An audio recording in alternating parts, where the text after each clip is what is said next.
committee meets this morning to receive testimony on the posture of the United States European Command and the United States Transportation Command.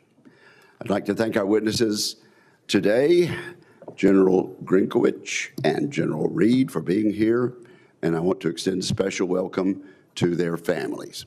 General Grynkewich oversees approximately 80,000 military personnel in the U.S. European Command, Eucom. He also serves as the Supreme Allied Commander Europe, making him the military commander of the North Atlantic Treaty Alliance, NATO, the world's only nuclear alliance. General Grynkewich comes before this committee at a time of great turmoil. The United States is engaged in a high-intensity conflict in the Middle East while simultaneously supporting Ukraine's self-defense against the Russians' invasion. EUCOM is involved in both efforts. The command provides extensive operational and logistics support to Operation Epic Fury. At the same time, it facilitates the flow of weapons and intelligence to Ukraine. And of course, our forces in Europe remain at the ready to deter and defend against Russian aggression. Our European allies provide access, basing, and overflight rights to our forces. This creates enormous military advantages for the United States. Our presence in Europe enables us to project power into adjacent theaters, most obviously into the Middle East, but also to Africa and now the Arctic. Our European allies are rightly increasing their defense spending, but we must recognize that they are sharing the political and military risk of war too, and that is every bit as important to U.S. interest. So this is a welcome development. Defending against armed aggression from Russia remains the most compelling rationale for the NATO alliance. Russia is led by Vladimir Putin, a war criminal and ruthless murderer and dictator. He possesses the world's largest and most diverse nuclear arsenal, and he always cheats on his arms control commitments. In Putin's twisted view of the world, Russia is the victim of historical injustices. He has proven willing to take on extreme risks to redress these perceived historical injustices against Russia, most notably by launching a full-scale invasion of Ukraine, and entirely a war of choice. Some have proposed a precipitate reduction in U.S. forces deployed in Europe. Such an action, which some have entitled NATO 3.0, would have us take an unnecessary vulnerability on at a precarious moment. Putin could easily interpret that action as weakness rather than resolve. During the Cold War, we shared the burden of conventional defense in Europe precisely because it was in America's interest to do so. This remains the case today.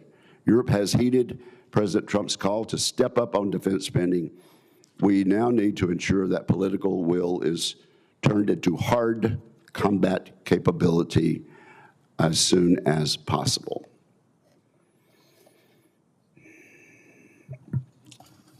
Mr. Putin has a predilection for war and aggression. That is a fact, and it led this committee to place a floor on the U.S. military's force posture in Europe, particularly the Army Ground Maneuver Forces. Mr. Putin's aggression has caused us to make that decision. We took that step in the National Defense Authorization Act that became law in December, a bipartisan achievement. The law reflects our collective judgment that now is not the time to accept unnecessary risks in Europe. The best way to reduce the need for defense in Europe is to degrade the threat posed by Russia's military. Ukraine is doing exactly that. Its success in defending against Russia reflects Ukraine's resolve and ability to innovate during wartime. We should support these efforts. We should immediately begin a crash program to take advantage of new production lines here in America, building new low-cost weapons to help the Ukrainians defend themselves. This includes low-cost cruise missiles, which we can build thousands of every year, and includes new, more easily producible air defense interceptors. While General Grynkewich is focused on the European theater, General Reed supports the global joint force. Transcom's expertise and precision allows the joint force to extend its reach far beyond the safety of friendly confines, whether supporting Operation Midnight Hammer, Operation Absolute Resolve, or the hundreds of regular refueling and sea lift missions required by other combatant commands. When most Americans think of the military, they imagine airplanes, warships, and big guns. Correctly, I might add. What they do not see is the system that moves all these pieces around the globe. A worldwide network of American logistics assets keeps our far-flung bases ready for action. We are the world's best military in part because Transcom runs this complex system. China and Russia know this. These adversaries are not simply modernizing their armed forces, they are intentionally targeting our global logistics network to prevent us from operating around the world. Congress recognizes this danger. The fiscal year 2026 National Defense Authorization Act, again, which was passed on a bipartisan basis and signed by the President of the United States last December, elevated contested logistics management to a senior leader responsibility. We charge the Deputy Secretary of Defense, Vice Chief of the Joint Staff, and the Commander of Transcom to work together to integrate contested logistics across the joint force. This statutory direction makes explicit what the battlefield has already proven. Congested logistics is not owned by any single command or service. As I've outlined, these witnesses come before the committee at an important moment for American national security. I thank them for appearing today. I look forward to our conversation. With that, I turn to my colleague, Ranking Member Reed. Well, thank you very much, Mr. Chairman, and welcome, General Grynkewich and General Reed. Thank you for appearing today. Thank you for your service to the nation, and to those who you command, our warmest thanks and appreciation. Both European Command and Transportation Command are deeply engaged in supporting the ongoing conflict with Iran. From enabling combat operations to moving personnel, equipment, weapons, and medical support across continents, Eucom and Transcom are playing critical roles in sustaining the United States military effort. This conflict is a reminder that modern warfare requires the full integration of every element of American military power, from operational forces, logistical networks, allied basing access, and the strategic mobility that connects them all.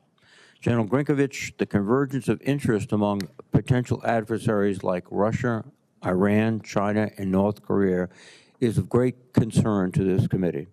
There is a recent development that deserves scrutiny. Media outlets report last week that Russia has been providing Iran with the locations of U.S. military personnel and assets for targeting in the Middle East. I'm deeply concerned about this development, especially because the White House has sought to downplay it, and Secretary of Defense has said that he is, quote, not concerned. If this reporting is true, it must be addressed with resolute and vocal condemnation by America's leaders. Our service members deserve nothing less. For more than 3 years, Eucom has been the backbone of the international effort to support Ukraine in the war of survival against Russia.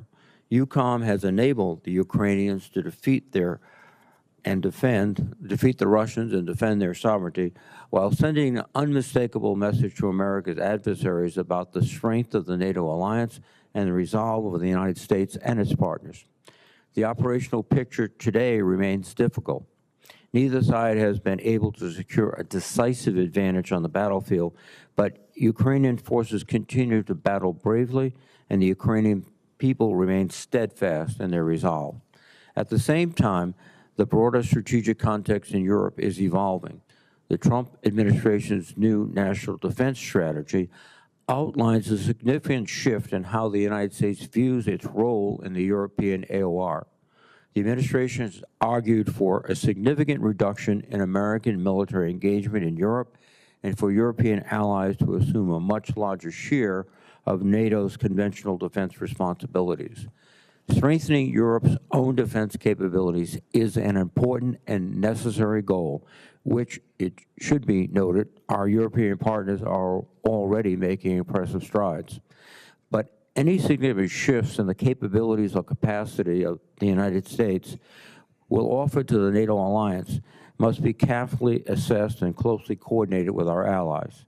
Anything less than close coordination could create unnecessary gaps and increase risks during a period of significant geopolitical tension. I worry that the administration is singularly focused on the speed of transition and not the strategic implications of getting it wrong. General Grynkewich, I would ask for your perspective on this. Is it your expectation that Europe could assume the majority of NATO's conventional defense burden by the end of this decade? And what risks do you foresee in accelerating such a transition before our allies may be fully constituted to do that? General Reed, Transcom is vital to the ongoing operations in Iran. The success of any military campaign ultimately depends on the ability to move forces, equipment, and supplies across the globe at speed and scale. From strategic airlift and sea lift to aerial refueling and the movement of munitions between theaters, your command is the logistical network that allows the United States military to operate worldwide. I would appreciate an update on the demands these current operations are placing on Transcom and your assessment of the command's readiness to sustain them while maintaining the capacity to respond to crises in other theaters. Looking further ahead, one of the most important challenges facing the Department of Defense is the problem of contested logistics. For decades, American military operations have benefited from secure sea and air lines of communication. However, we have reached a point where potential adversaries will likely target the logistics network that underpin U.S. military power. These threats could include attacks against forward bases, aircraft, and ships that resupply those bases, cyber attacks on the information technology systems that manage deployments, and even kinetic strikes against ports and airfields in the United States and abroad. General Reed, these vulnerabilities raise difficult questions about the survivability and resilience of the logistics systems on which our military depends. I would like an update on your command's efforts to address the contested logistics problem. In particular, how are you working with the military services to ensure that future logistics platforms and operational concepts are better suited to operate in a contested environment? Gentlemen, thank you again for your leadership and for the service of the men and women under your command. I look forward to your testimonies. Thank you, Mr. Chairman. Thank you, Senator Reed, and also thank you for giving them a preview of the questions you're going to ask. Who'd like to go first? General Grynkewich, would you like to go first? You are recognized for your opening statement. Chairman Wicker and Ranking Member Reed and distinguished members of the committee, it's an honor to be here today representing the men and women of your European Command, and I'm also grateful to have Command Sergeant Major T.J. Holland, our Command Senior Enlisted Leader, joining me today. It is also a privilege to be here with my good friend, General Randall Reed. Throughout my career, I've seen firsthand the extraordinary capability U.S. Transportation Command delivers across our joint force. I'd like to begin by thanking this committee and Congress for your steadfast support to the warfighters and missions of U.S. European Command. The United States faces a complex and evolving global security environment. Growing cooperation between Russia, North Korea, Iran, and the People's Republic of China has increased military risk across multiple theaters and domains. In Europe, North Korean troops and materiel, Iranian drone technology, and Chinese economic support enable Moscow to sustain its war in Ukraine. I have been privileged to be part of the negotiations working to fulfill the President's goal of a lasting peace. But in the meantime, this brutal war continues, recently starting its 5th year as both sides trade human life for time and territory. And despite significant losses in Ukraine, Russia retains the capability and capacity to threaten U.S. interests with its large and increasingly diverse nuclear stockpile, asymmetric capabilities, and competent ground, air, and maritime forces. Given this environment, U.S. European Command is focused on 3 priority missions. The first of these is protecting the U.S. homeland. To do this, U.S. European Command works closely with NORAD and U.S. Northern Command to monitor and secure the strategic approaches to North America. Allies help with this by sharing intelligence, strengthening our early warning, and enhancing our ability to respond to potential threats. In the North Atlantic and in the Arctic, they help us monitor Russian and Chinese activity, including subs and long-range bomber patrols. Together, we ensure these capabilities are unable to threaten the U.S. or our interests in this hemisphere. Our second mission is to serve as a platform for projecting U.S. combat power, both in and beyond Europe. Our forces, bases, and infrastructure take advantage of the continent's strategic geography and allow the United States to rapidly move forces, sustain operations, and provide the President with diverse military options across multiple theaters. In the past year alone, U.S. European Command increased pressure on the Shadow Fleet with the seizure of MV Bella, enabled strikes against Iranian nuclear facilities during Midnight Hammer, and facilitated strikes on ISIS-affiliated terror groups in Africa. This mission continues today with support to Operation Epic Fury in Iran.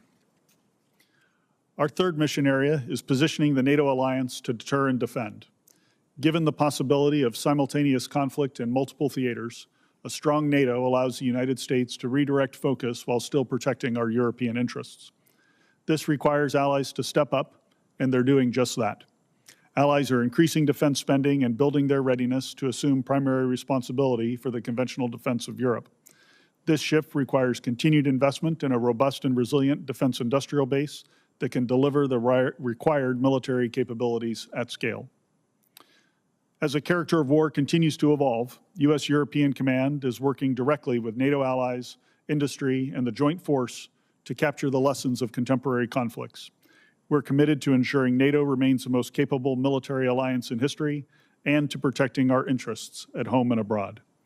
Chairman Wicker and Ranking Member Reed and distinguished members of this committee, thank you for your unwavering support to our warfighters and our mission. It's an honor to appear before you today, and I look forward to your questions. Thank you very much, General. General Reed, you're recognized. Chairman Wicker, Ranking Member Reed, distinguished members of the committee.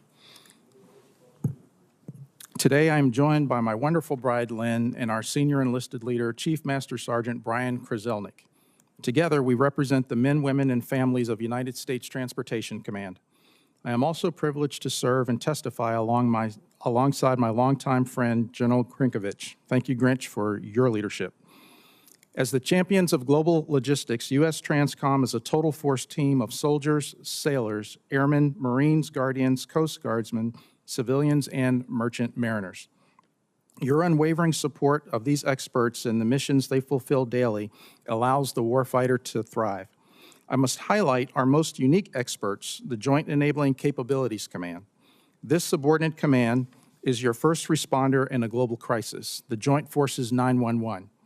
They rapidly deploy planners, communicators, and command and control specialists that activate a Joint Task Force headquarters and set the conditions for success. U.S. Transcom has 3 military service components. The Air Force's Air Mobility Command delivers rapid global airlift, air refueling, and aeromedical evacuation with speed and reach to provide immediate response. The Navy's Military Sealift Command delivers the mass of our combat power through the decisive strength of sealift sustainment. The Army Transportation Command is the critical link deploying the joint force from our forts to our strategic seaports, connecting the homeland to the global fight and operating critical ports worldwide. Completing the U.S. Transcom team is our fourth component, our commercial partners. Commercial airlines, trucking companies, rail operators, and ocean shipping companies move our service members and cargo anywhere, anytime.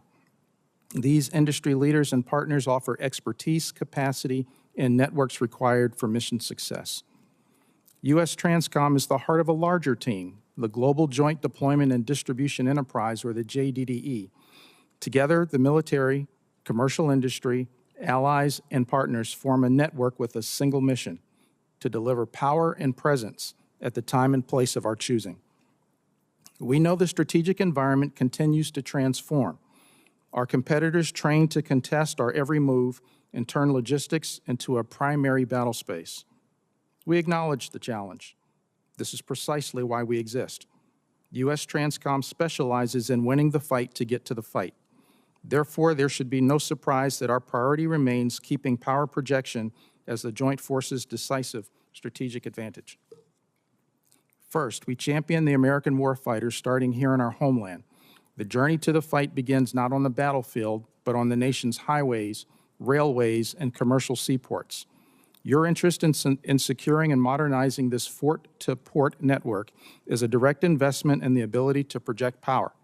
The resilience of this civilian infrastructure, the bedrock of the domestic supply chain, allows Transcom forces to deploy and win.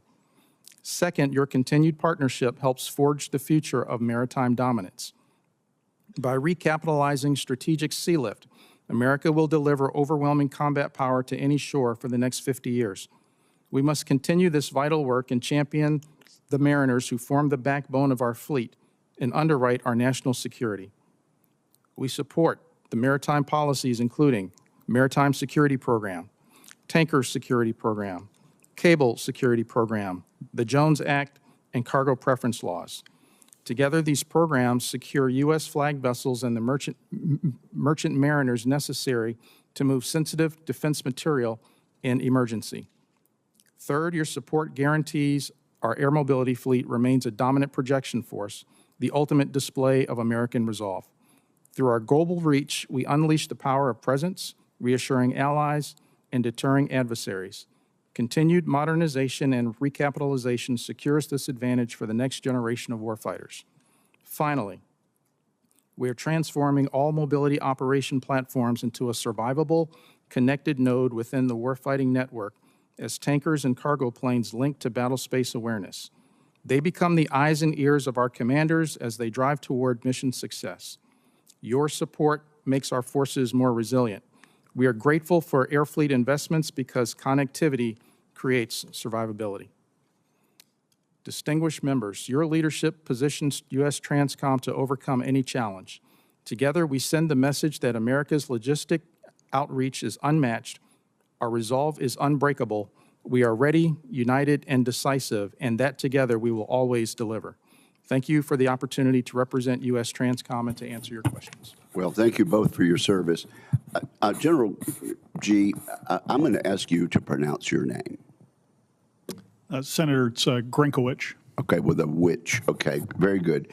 Well, let me just ask you to answer a few questions briefly, and then I'll let you elaborate. Do you agree that the Russian military's lack of tactical skill has been exposed in the war in Ukraine? Senator, Russia invaded Ukraine thinking it would be a 2-week war. And as I heard a friend say recently, the hardest part of a short 2-week war is the first couple of years. And I think Putin has learned that because of the problems he's had with fielding a modern and effective force. In spite of that, do you agree that Russia has maintained the ability to wage war and continues to threaten our treaty allies in Europe? I do, Senator. And clearly, you've already said that Russia has demonstrated its ability to sustain high-intensity war for over 4 years. And I guess it's fair to say also that the public somehow over there is willing to suffer deprivation in pursuit of return to what they feel is Russian greatness. You agree with that statement? Senator, I do. I'd just say that, Putin as an autocrat is able to control the information environment in Russia, so the Russian people are probably not hearing all of the trials and tribulations that their forces are facing or understanding the high casualty rates of the Russian forces. And I guess it would be fair to say the elite in Russia are not feeling all of the negative effects that the general populace is feeling. I assess that's correct, Senator. Okay. NATO Secretary General and the German Chancellor have both publicly stated that Russia once the war is over, will again pose a dire threat to Europe by the end of a decade. Do you agree with that? And I'll let you elaborate if you'd like. Senator, thank you. You know, in Ukraine today, Russia has well over 500,000 troops. And so should the war in Ukraine end, which we all hope it does, we will have to see the contours of the agreement and then monitor Russian behavior to see what their intentions are. But from a purely military perspective, when 500,000 battle-hardened Russian troops are repositioned to other areas, we'll have to pay attention to that as a potential military threat and be cognizant of what it could pose to the alliance. Okay. We're delighted to see our European allies agree to the 5% and to do their fair share of their part of the burden sharing. How long do you think it's going to take for our European friends, once they've enacted this 5%, to build the capabilities and force structure needed to actually assume the lead role in the conventional defense of Europe? Yeah, Chairman, thank you. I agree with you that the agreement that made at the Hague summit to spend 5% of military spending is a tremendous accomplishment, and it shows how seriously the Europeans are taking their own security. Many nations are already on a pathway with 5 or 6 nations this year already near or above 5% of GDP. The biggest risk for those countries is now turning that money into actual military capability in their inventory, and that does take an industrial base that can deliver on time. So I see that as the biggest risk to them being able to achieve this on a quick timeline. So, you know, from my perspective, I think we're looking at different capabilities will show up at different times. It will be a gradual slope that will increase in the pace of European rearmament as the defense industrial base gets healthy. So I think you'll see it start slowly, and then as the industrial base investments take off, they'll be able to rearm quickly. So I would say by the end of this decade, they will have made great progress toward that. They won't be all the way there, but certainly by 2035, they will be. Okay, so by 2030, they will have made great progress, but they won't be there. By 2035, if their commitment continues, they should be able to be in the leadership position on that. Yes, Senator, I believe that's correct. Thank you very much. Senator Reed. Oh, thank you very much, Mr. Chairman. Thank you, gentlemen. General Reed, you have been quoted as saying that we must start a new program to modernize our strategic airlift, the C-5 and the C-17. I know you can't disclose details of the forthcoming budget proposals, but are you confident that we'll begin that process of modernization this year? Senator, thank you for the question. Strategic airlift is one of the most critical capabilities that we provide. It's what we call the immediate force. When our nation needs to respond right away, that's how we get the force quickly projected out of the country and to the point of need. The challenge here is that for the capabilities that we need in those aircraft, it takes a long lead time to design and actually deliver the aircraft. C-5s and C-17s are capable today. Thank you for the investment for the upkeep, but the time is past now to start on the development of the next platform.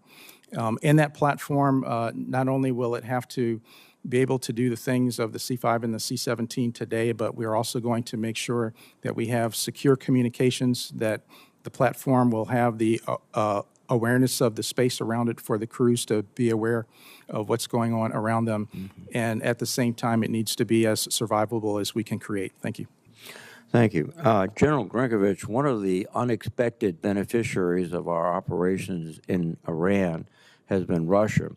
The price of gas has increased dramatically, which benefits their economy at a point where their economy was suffering after multiple years of warfare.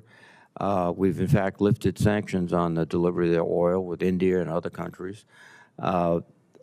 We are now in a position where we must send missiles, particularly Patriot, to the Gulf area to replenish our supplies rather than to provide them to Ukrainians. this all seems to be a situation where Putin is benefiting dramatically. Is that your perception that this has unexpectedly or unintentionally given him a significant increase in staying power? Senator, a couple of thoughts on this. First, I'm very proud of the role that European Command is playing to support Operation Epic Fury, and our soldiers, sailors, airmen, Marines, and Guardians have been operating at a high tempo in the Eastern Med and elsewhere, defending Alliance territory and defending our forces and projecting power into U.S. Central Command. As you noted, the price of oil and gas has gone up. We know that Putin does depend on that. I think how much he benefits from it depends on how long those prices remain elevated. I know the leadership of the department is watching this very closely. I know the president's watching this very closely, and that they're certainly concerned about the prices that are out there. So I guess on the munitions front, what I would say on that is we do continue to flow munitions into Ukraine. I could get into some of the specifics on implications in the classified session later today, but I assure you that support continues. Should we increase our security assistance to Ukraine, given the at least momentary strengthening of Russia's economy and Russia's capabilities?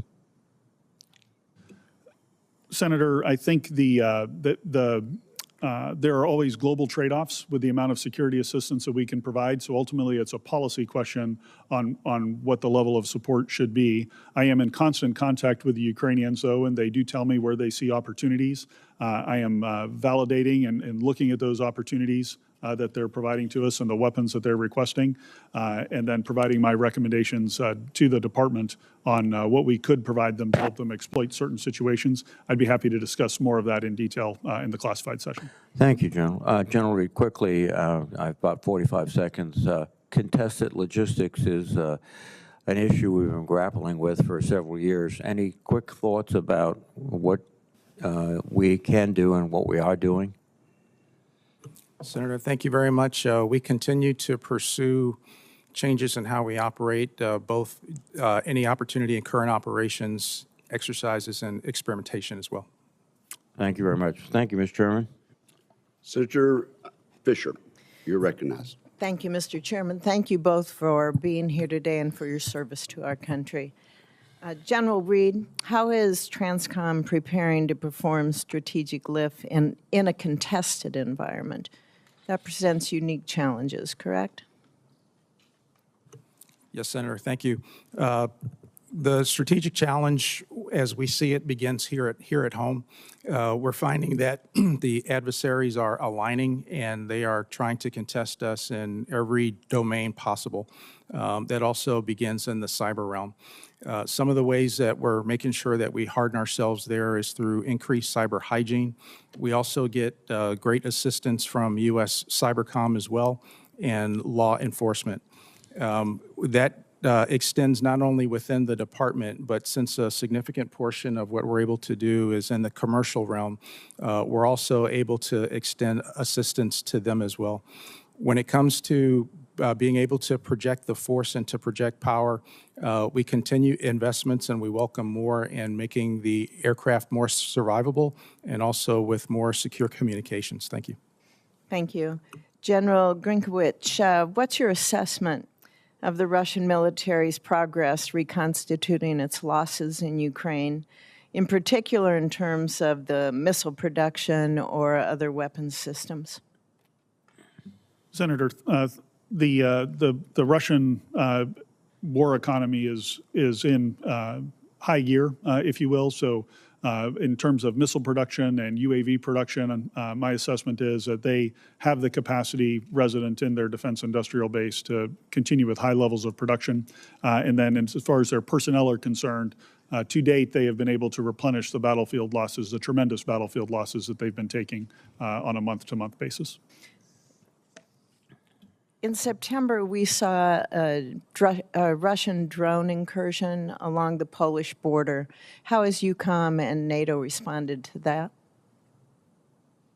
Yeah, Senator, thanks. I was extremely proud of the immediate response that the alliance was able to take in response to that incursion. As you probably recall, Dutch F-35s who were operating under NATO command and control were able to shoot down several of those drones that came into Polish airspace. Since then, the alliance has established Eastern Sentry, a vigilance activity that stitches together a number of disparate air and missile defense capabilities across the eastern flank of the alliance to thicken the lines for defense. And now we are also in the progress of rewriting our standing defense plan for integrated air and missile defense across the alliance. First time this has been done in decades and should be done by the summit this summer.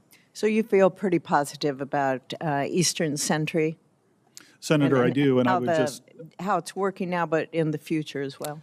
Yeah, I do, Senator, and I would cite as evidence of the alliance's ability to defend a couple of ballistic missiles that were launched by Iran toward Turkey and the successful engagement of those ballistic missiles to neutralize that threat. General, can you tell us in this setting what your views are and what you anticipate seeing in the future in cooperation between Russia and China? Yeah, Senator, I can talk a little bit about it here and, of course, elaborate in the classified session. But, you know, what we see is two primary means of support that the Chinese provide to the Russians. One is assisting them with evading sanctions and thereby helping their economy. And then the second is dual-use equipment that comes out of the Chinese industrial base and flows into Russia. You might think of this as, you know, different chips and different antennas that are then used on weapons of war that the Russians produce in their industrial base. So that certainly is concerning to us. You know, if I look into the future, I would accept that type of relationship to continue when their interests align, and for Russia to be willing to support China in the opposite direction if China finds itself in need of assistance. General Reed, I appreciated the conversation that we had concerning our tanker fleet. How are you working with the Air Force to communicate your needs to meet your requirements? Thank you. We enjoy great support from the service. We continue to ask them to support us with spare parts, weapon system sustainment, and to keep the training pipeline strong. In addition to that, they are assisting us with survivability of the aircraft as well. Thank you. Thank you, Mr. Chair. Thank you, Senator Fisher. We have Senator Gillibrand and then Senator Ernst. General Grynkewich, we have seen horrific reports of a U.S. missile hitting a girls' school in Iran. I recognize you are at CENTCOM, and this is not your AOR, but can you speak to the process that you at least have at Eucom for developing targets, what type of protections you have? Based on what I've heard from reporting, the data that was looked at was a decade old, that any person who can get satellite access to Google Maps today can see that this was a school. New York Times had no problem getting that data and information for a report today. What do you intend to do at Eucom to make sure your targeting is consistent with American values? Yeah, Senator, thanks. You know, over the course of my career, I've, as a fighter pilot, I've always done everything I can to avoid civilian harm and civilian casualties. And I would tell you, I'm absolutely committed to that. I know the department is committed to that. And that when tragedies like this happen, it causes us all to reflect and try to improve our processes. I've been involved in the targeting process, both at the tactical and the operational levels throughout my career. And I would tell you, we do have a number of safeguards in the system. You know, every single time that at the tactical level I was going to release a weapon on a target, I was personally making an assessment as to whether there was any chance of civilian harm. And if there was that proportional to the military necessity of striking the target? At the operational level, both from my time in U.S. Central Command previously and then now at U.S. European Command, I can assure you that we have robust standards that we go through and look to see and update the imagery and update our understanding of the target and refresh the intelligence on a recurring basis to determine the chances of civilian harm and to address any collateral concerns that might be there. So you just know I'm absolutely committed to trying to mitigate that risk. I appreciate your testimony. I'm highly concerned, however, that Secretary Hegseth does not agree with you. Secretary Hegseth has criticized rules of engagement designed to adhere to the laws of armed conflict and support civilian harm mitigation. Secretary Hegseth has also cut the Civilian Protection Center of Excellence by about 90%. Their mission was to help you and to help protect against civilian casualties.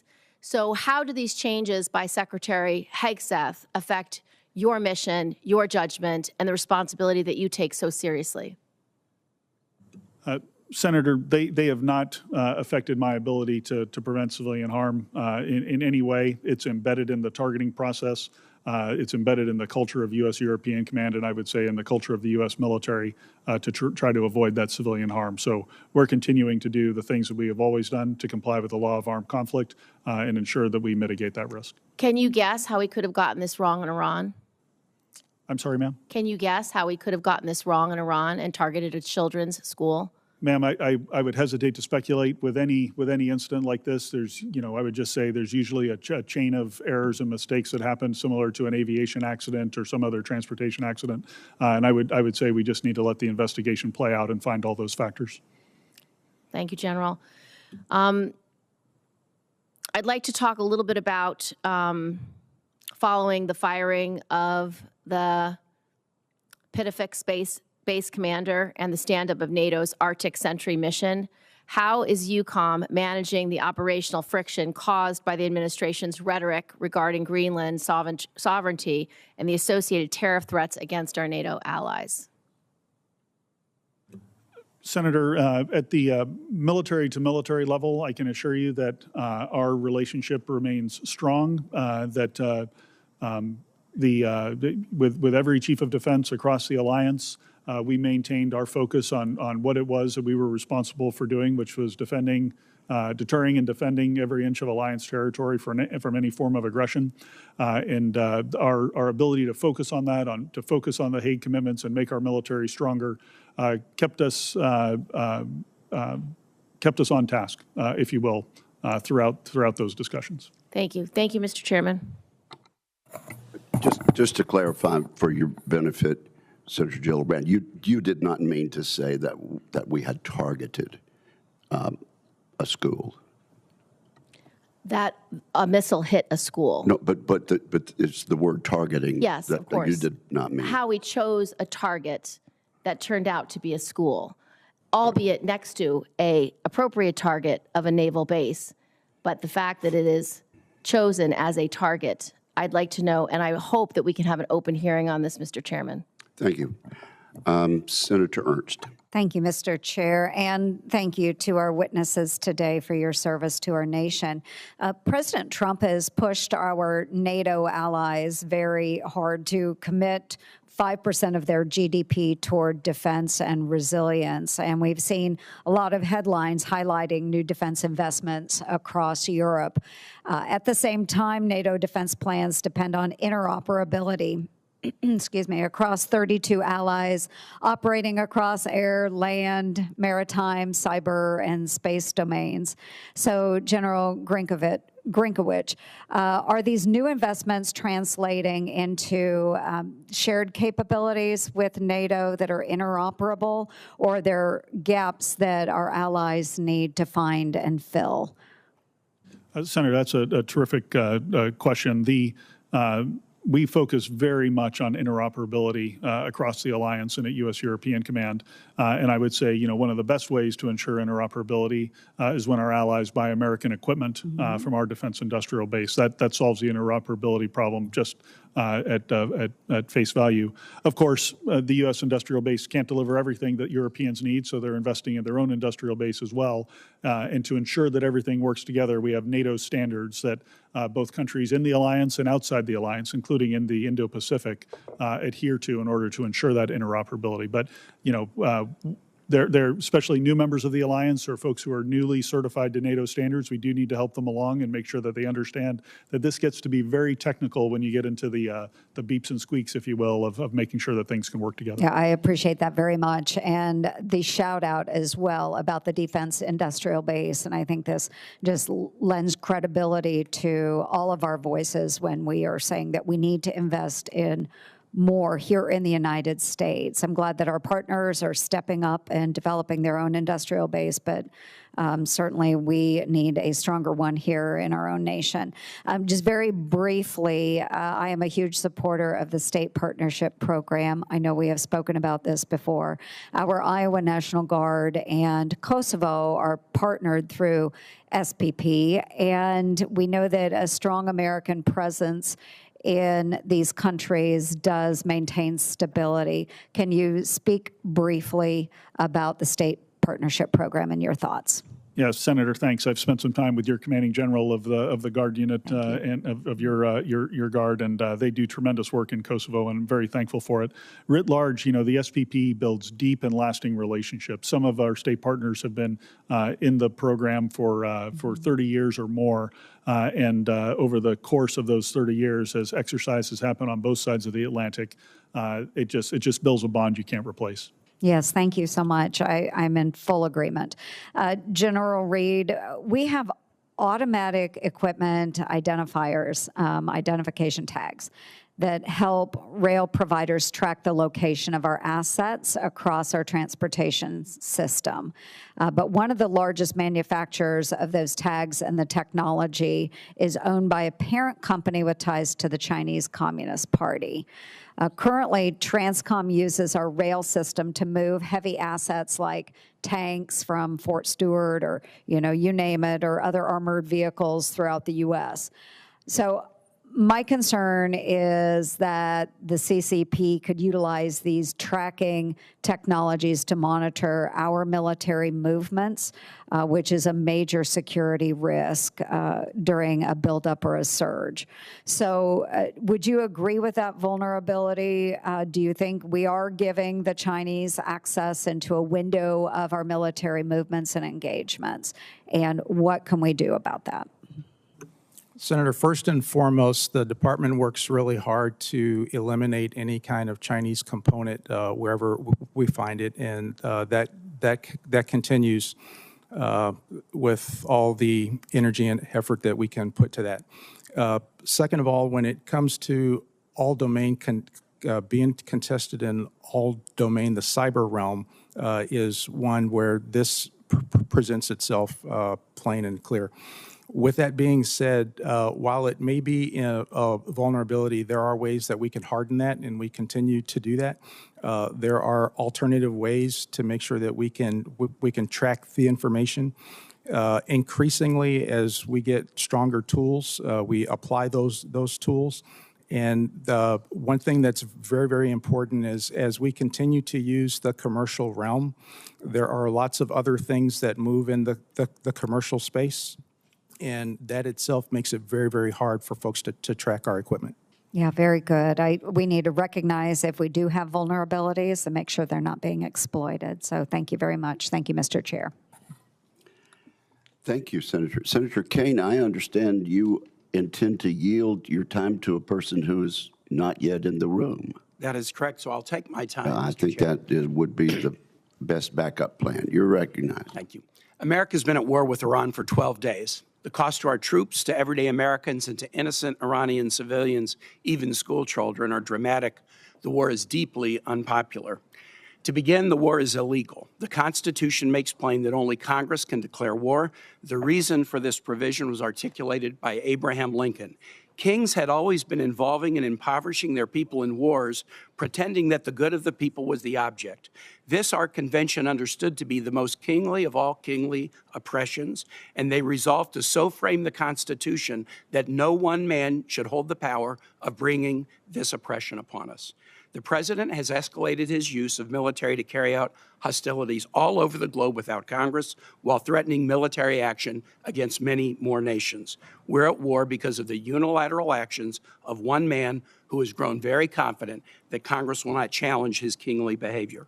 The war is unprecedented. We've heard from the president many shifting reasons for the war, but senators have now heard both publicly from the Secretary of State and from multiple sessions with civilian and military leaders a more precise and consistent reason. The president sent our sons and daughters, spouses, parents into war because another nation was determined to invade Iran, and if that occurred, Iran would likely target U.S. troops for retaliation. The trigger event of this war was Israel's decision to invade Iran on February 28. We could have avoided this war by persuading Israel that it shouldn't invade and that doing so would hurt its ally, America, and cause global instability. There's no evidence that we tried to do that.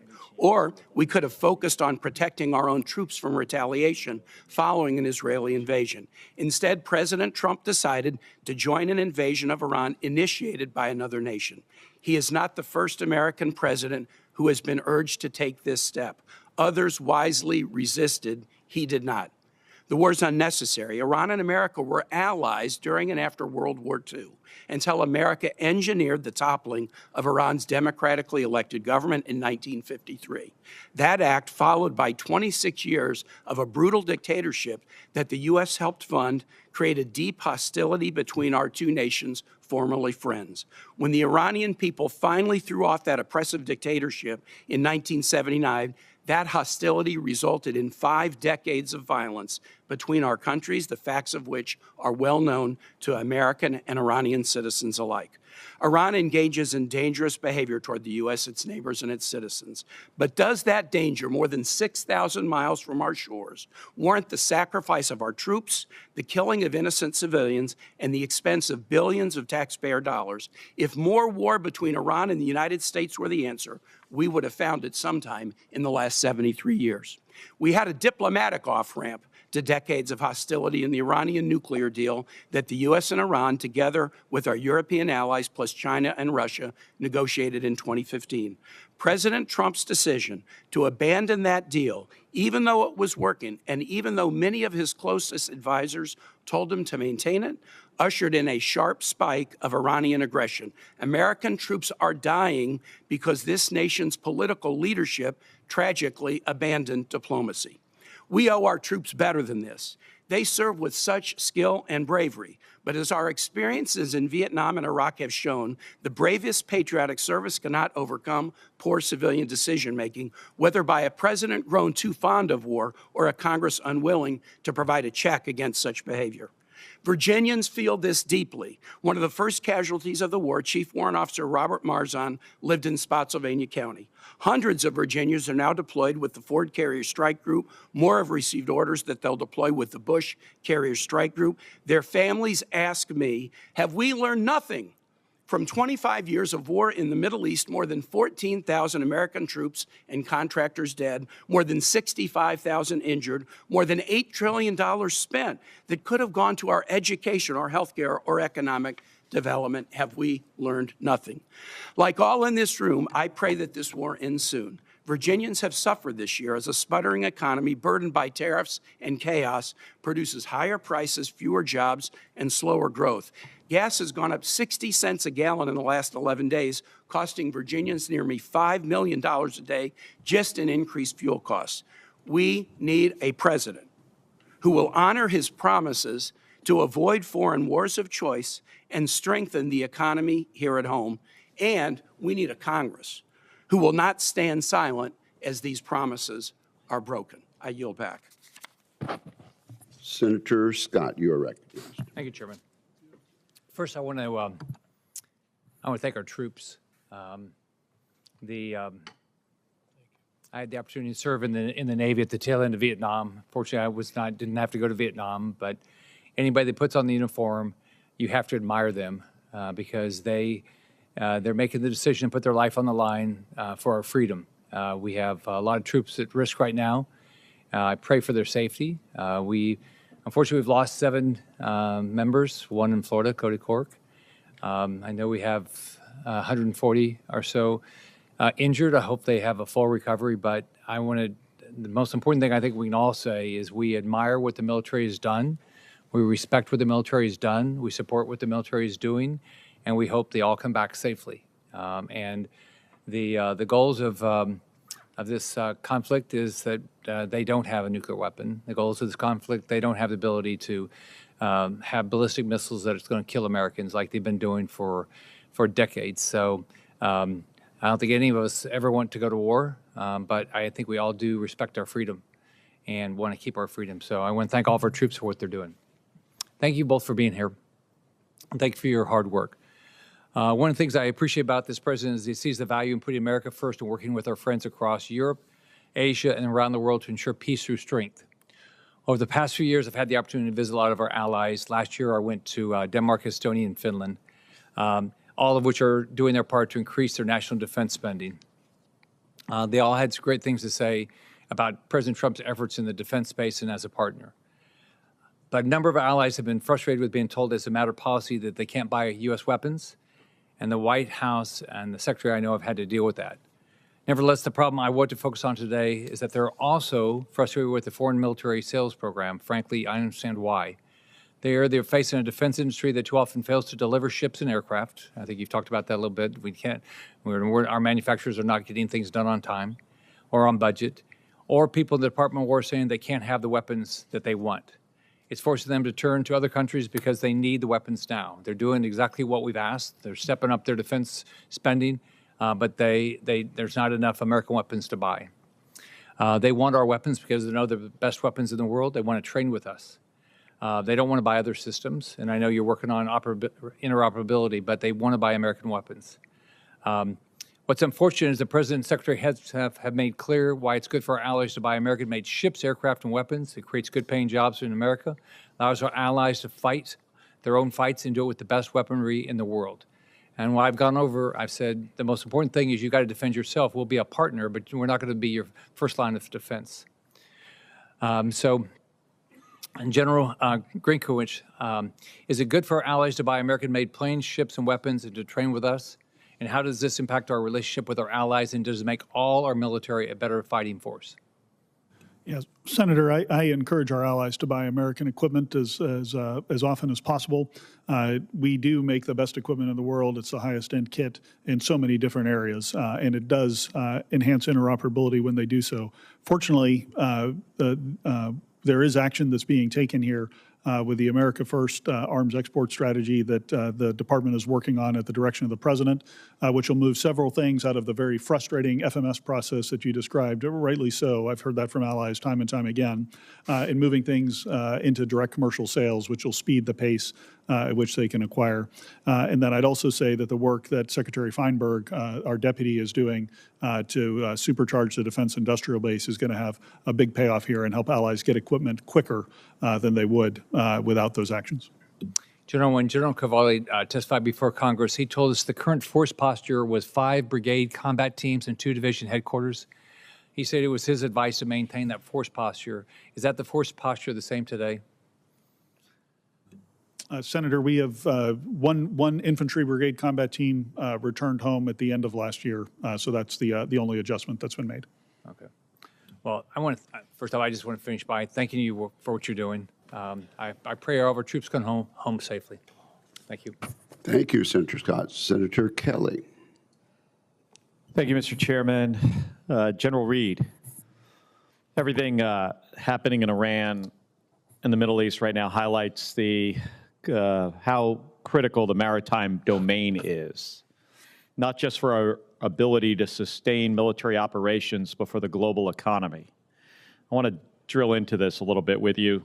So first, on March 2nd, while docked at the port in Bahrain, the U.S.-flagged tanker Stena Imperative was struck by projectiles that caused a fire on board. Are you familiar with this, General? I'm aware, Senator. Yeah. Thankfully, the crew is safe. One shipyard worker was killed. That vessel's part of MARAD's tanker security program. Is that correct? That's correct. And how many tankers are enrolled in that program? Sir, the program is fully subscribed at this point, and it's upwards of 60. Upwards of 60. Excuse me, if you're talking about the tanker security program. Yes. Yes, we currently have 10 that are funded. Okay, 10 that are funded. This ship Stena Imperative was one of those. It's now damaged. So obviously not a large fleet, 10 ships. So when even just one of these vessels is damaged or unavailable, it can have an outsized impact. Is that correct? That's correct. So in your opening statement, you highlighted the importance of the commercial maritime industry to Transcom's strategic sea lift capability during a crisis. And I agree with that. But what we're seeing in the Middle East also demonstrates that we need to do more to support the commercial industry we rely on. So let me ask a practical question here.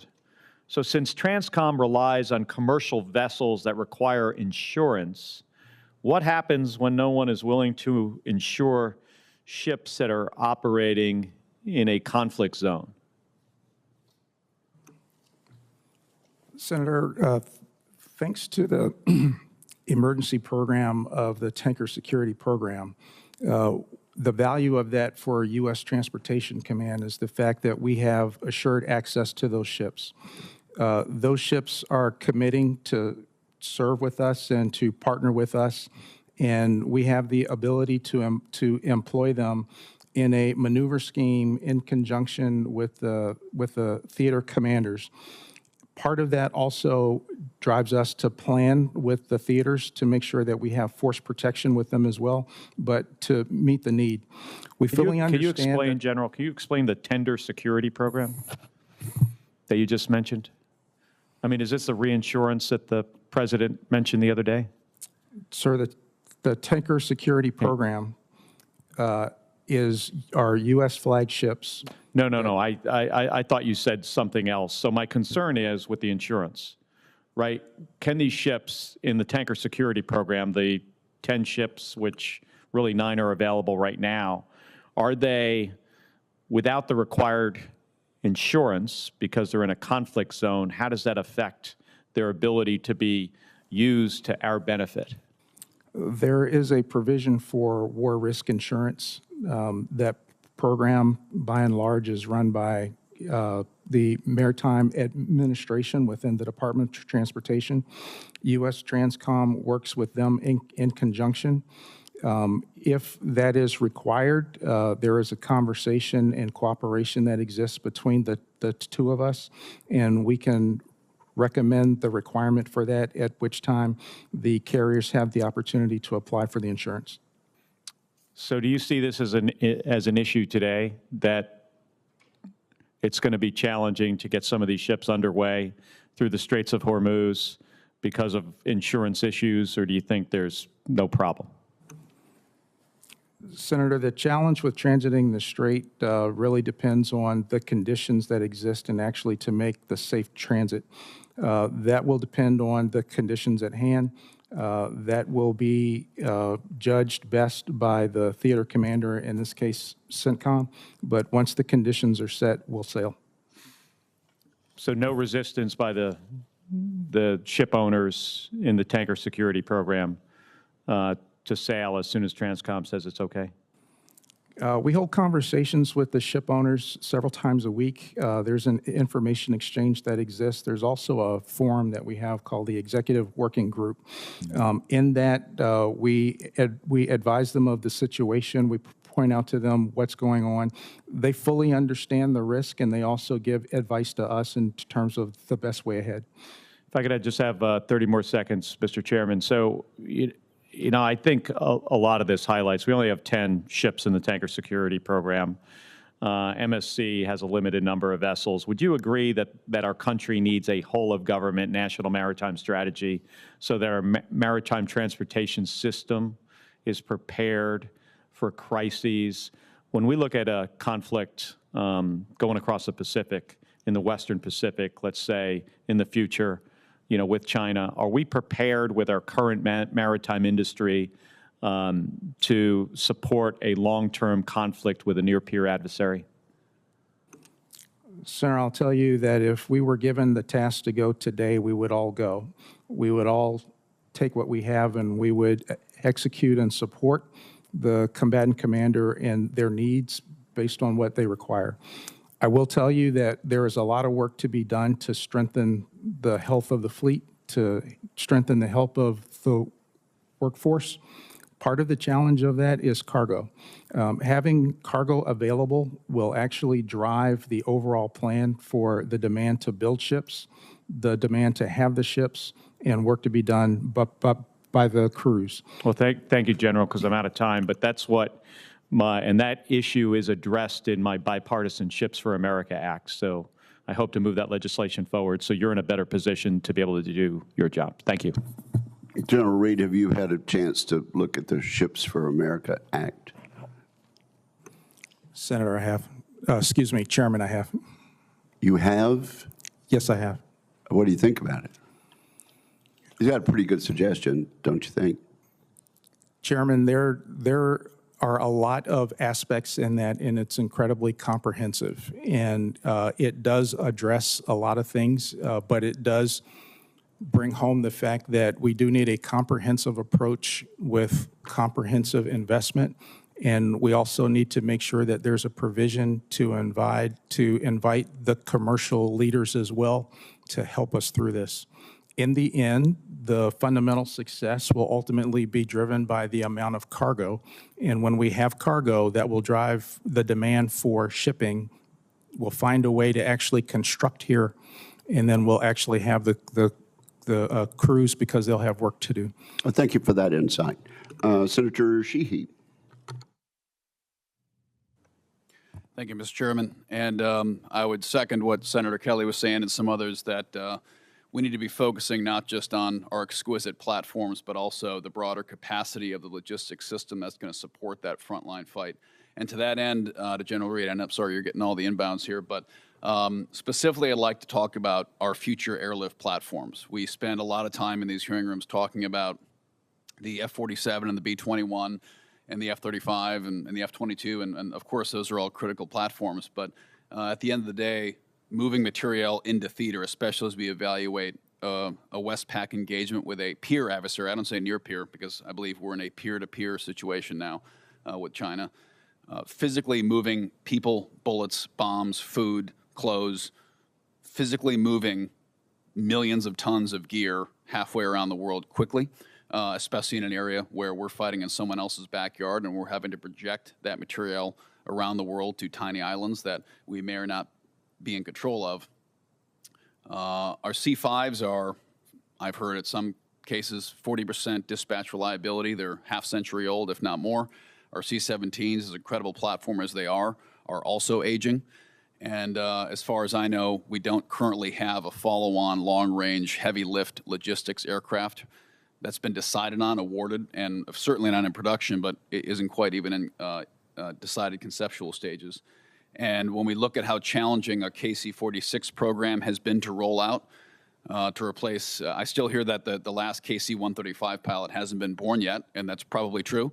And the KC-46 rollout has been very problematic. So I think we need to have a very serious focused effort. This committee does, but also at the general officer level of focusing on bringing that next generation heavy airlift platform into reality. And whether that's restart on the C-17 with some great upgrades, or whether that's reimagining a new platform, whatever we do, we got to do it quick. So I'd like your thoughts on that, please. And I understand you're not the procurement command for this. I realize you're the customer of this platform, but I think part of the defense acquisition paradigm we're trying to change at this committee is making sure the customer is closer to the actual specification process for the platforms, because we've given the power to the PEOs and the contract officers, and the most powerful voice in any acquisition process should be the actual end user customer. So you and your captains and majors flying these planes and driving these ships should be the ones driving the requirements, not bureaucrats somewhere else. So if you could talk to us about next gen airlift and where you think it needs to go, I'd appreciate that. Thank you. Our primary job at Transcom is to set the conditions to move. Within the headquarters, excuse me.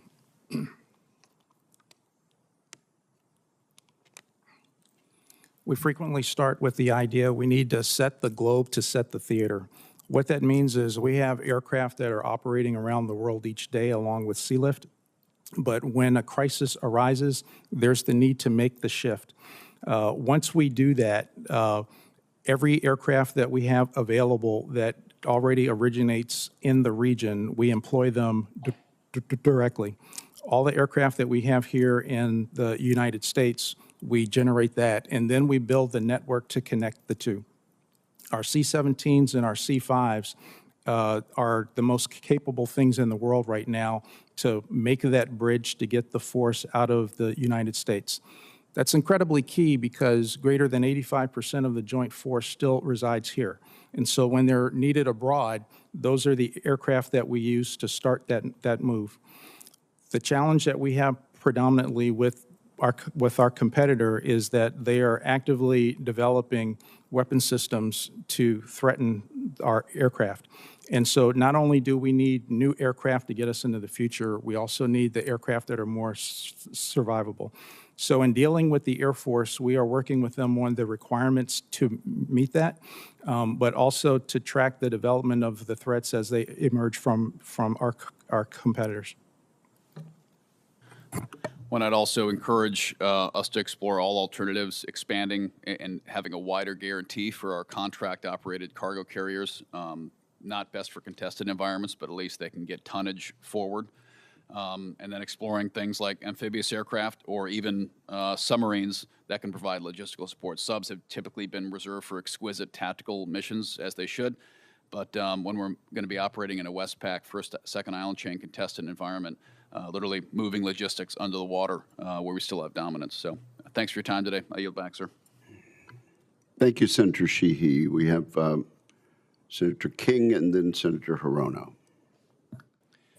Thank you, Mr. Chairman. There's been a lot of confusion about the war and the effects, the causes, why we did it, why we didn't, what our strategy is. But one thing has emerged just in the last few days. There is a clear winner in this war.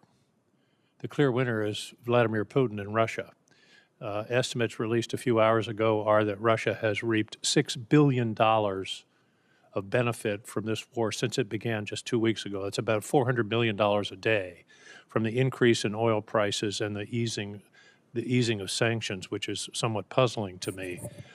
So I just think the record should show that the real winner so far is Vladimir Putin to the tune of $6 billion in 2 weeks.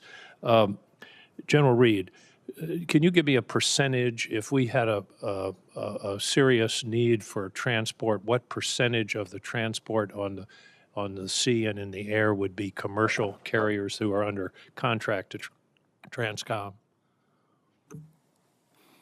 Senator, day to day in competition, about 40% of what we fly around the skies is commercial. When we transition to crisis or conflict, we make a conscious decision on where we actually employ the commercial aircraft. Even as we're supporting operations in CENTCOM today, the commercial airlines are supporting us in high volume in places outside the theater. So in a conflict situation, that 40% would go up, I presume. If it's required, yes. In the case of Sealift, once the ready reserve force makes the initial surge, commercial really plays in for sustainment, and greater than 90% of all the sustainment is done by the commercial fleet. Okay, that's what worries me. You have controlled and I'm sure pay great attention to cyber possibilities. But we're talking about hundreds, if not thousands, of commercial carriers who may or may not be as secure in terms of cyber as you are. My question is, what steps do we take to ensure that this, you said 90% on the ships, 40, 50, 60% in the air, are commercial carriers, to ensure that they are protected from a cyber attack? Because if we're in a serious conflict with a significant adversary, the first thing that's going to happen is a major cyber attack to attempt to blind us and disable our transportation system. Do you red team, for example, the commercial carriers to determine the extent of their cyber vulnerability? Senator, we do, and there's a lot of cooperation in that realm. We operate mainly through two different channels. So within the Department of War, when we organize and plan, that is done on secure systems, and we have a lot of help to make sure that we can protect ourselves. I understand that. What I'm worried about is Delta Airlines security if they're called upon to be transporting troops and the extent to which they can be penetrated, their systems, not yours, but theirs. Yes, Senator. Once that planning is complete, we do have some secure channels with the commercial transportation providers. And also, we red team and we cooperate and provide help with them for cyber hygiene. Among some of the sources are Cybercom, National Security Agency, as well as the Department of War Cyber Crime Center. I would urge you to step up those efforts because this is where the first wave of the attack is going to come. General Grynkewich, to what extent are the Russians, and there's been some discussion about this, probing in Eastern Europe and doing asymmetric warfare in the Baltics, for example, in Poland, disinformation, cyber attacks, even drone incursions? What are the Russians up to? Are they building troops up along their western border?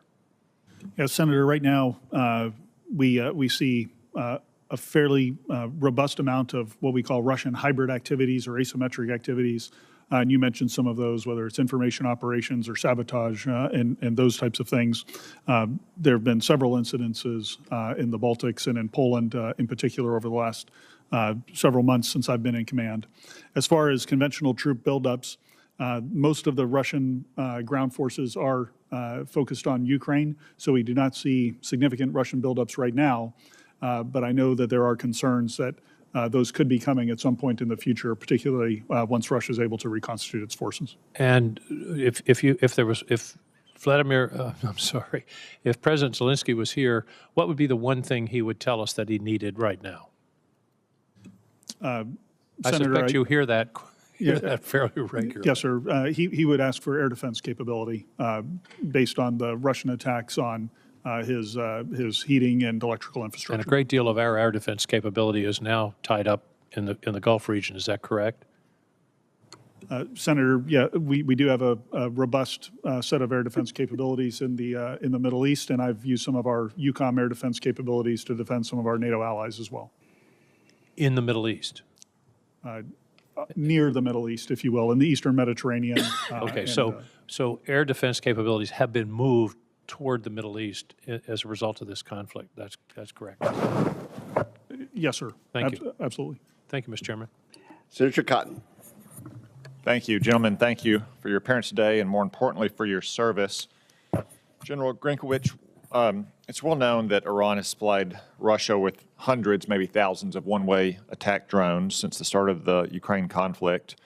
I assume you agree that passing on the counter-drone warfare lessons that Ukraine and Eucom has learned from that fight to the forces in the Middle East today and also to the Pacific is a top priority, right?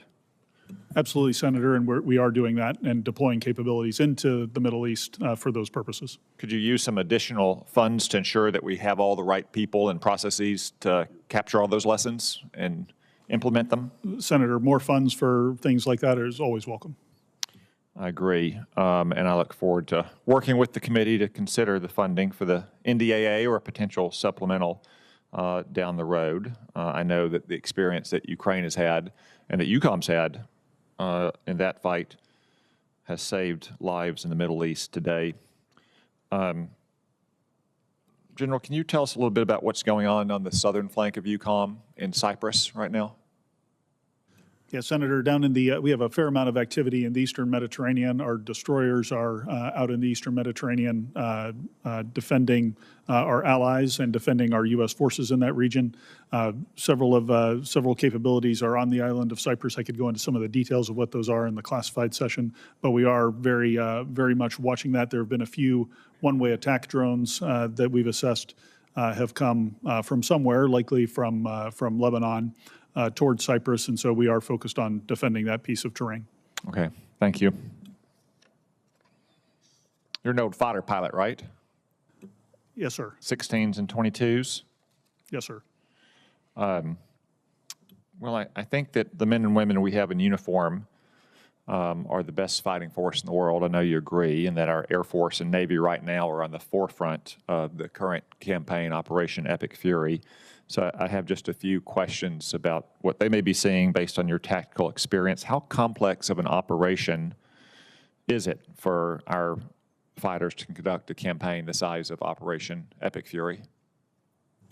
Senator, based on my experience looking at campaigns like this in the past, it is incredibly complex, and the sequencing of events and the technical acumen that's required at the operational or tactical level is quite high. It's my understanding from the briefings that the Secretary and the Chairman have given is that our combined force, and the CENTCOM commander, I should say, that the combined forces dropped no less than 5,000 bombs on key enemy targets. How impressive is it for our bombers to execute a mission of that size with such precision? Senator, that's a very powerful demonstration of American strength, and to orchestrate that size of a campaign, I think Admiral Cooper deserves great praise for how he's been able to manage that at the operational level. Yeah, General Kane has said that ballistic missile attacks continue to trend downward 90% from where they've started, and one-way attack drones have decreased 83% since the beginning of the operation, a testament to our air defenders and our air defense system. Based on your experience flying those fighters, I would assume that you would agree with him that Operation Epic Fury is a real testament to those young men and women we have on the front lines operating those systems and flying those aircraft. Senator, I would, and I'd just take the opportunity to say it's always better to get the Archer than the arrows, and so the offensive counter-air aspect of this that is being prosecuted in U.S. Central Command is as impressive as the defensive side of things. Okay. General Reed, you also have prior experience in the cockpit. How impressive is it that our tanker fleet has supported these continuous operations in the Middle East for the largest air campaign in recent memory? The tanker fleet has been very impressive to get the forces across the ocean and to get them into CENTCOM. I'm also very grateful to my friend here who's also been able to help with the portion of his fleet. But the fact that we were able to get our forces in place to get defense set and to go on the offensive is quite impressive. Do you think there's any other force in the world that has the tanker and mobility aircraft to sustain an operation like Epic Fury? Not to the scale that we can at the moment, thank you. Yeah, I didn't think so either. All right, thank you, gentlemen. Thank you, Senator Cotton. Senator Blumenthal. Thank you, Mr. Chairman. Thank you both for being here today and for your service. General Grynkewich, I recently visited Ukraine, and in addition to going to Odessa to visit with the men and women of the Ukrainian Armed Services who are serving there, also met with the American Chamber of Commerce, 600 major businesses with operations in Ukraine. Almost half of them have been targeted and attacked by Russia. Within days of my visit, an Oreo manufacturing plant was hit by Russian attacks. Are you looking into the attacks on American businesses in Ukraine? Are you familiar with that issue? Senator, I am familiar with that. This is mostly managed through the U.S. Embassy in Kyiv, who takes those reports and sends them back through State Department channels. But our defense attaché office is also aware of them and reports them to me. Are you taking action to protect those businesses? Sir, we are not taking any direct action, but I would tell you that all the support that the Department and the United States provides to Ukraine is certainly going to have a benefit for those businesses as the Ukrainians fight back against the Russian assaults. Isn't an attack on those businesses, in effect, an attack on American interests? Sir, attack on American property, is it not? Certainly it is, Senator. I think it's a complex issue. From a policy perspective, the approach that we've taken is to try to help the Ukrainians to defend things that are within their country as best as possible, and so that's where we're focused in Eucom. Wouldn't you recommend that we take a more aggressive posture vis-a-vis Russia when it's attacking our businesses purposefully. These are not mistakes. Close to 300 American businesses have been damaged significantly as a result of these attacks targeting them by Russia. Yeah, Senator, it's certainly a tragedy that Russia targeting is indiscriminate. It's indiscriminate against American businesses. It's indiscriminate against other targets across Ukraine. You know, as we think about how do we best enable the Ukrainians to fight back against the Russians, all of this goes into our calculus. Well, I respectfully disagree with your use of the word indiscriminate. It is very discriminating. They are purposely targeting hospitals. I saw a hospital specifically destroyed in large part. They are targeting electric generation facilities, which I also saw, and they are targeting American businesses, discriminating in a very purposeful way. Let me move on. I'll give you a little extra time. Do you agree with that, General Grynkewich? He's pretty much correct. Yeah, Senator, I do agree. So when I use the word indiscriminate, I'm applying to the moral lens, perhaps, that they're looking at this through, and that they aren't discriminating in the way that we would under the law of armed conflict as to what the targets are. Yeah, I think you and the Senator actually agree on that. You can resume your time, Senator. Thank you, Mr. Chairman, and I think your questions were helpful, and I appreciate the distinction that you're drawing, General. Eucom is the global integrator for all defense matters relating to Russia, so I'm presuming you know about Russia's role in the war with Ukraine. I know you've been asked a bit about it so far. I am assuming the public reports are correct and that Russia is aiding Ukraine. Can you tell us more about requests from aiding Iran? Can you tell us more about the requests from Iran to Russia for assistance and how Russia has responded? Senator, I'm certainly aware of all the public reporting on this. I can go into specifics on your question in the classified session, but I would just echo what Secretary Hegseth has said recently, that if Russia is doing this, they would be wise to reconsider providing any assistance to the Iranians during Epic Fury. You believe that we should respond aggressively to that kind of assistance that's putting our men and women in greater harm's way? Senator, anytime anyone puts American service members in harm's way in any manner whatsoever, I believe we should respond robustly. Why haven't we done it? Senator, I am confident that we are responding robustly to anyone who is assisting the Iranians with targeting U.S. forces.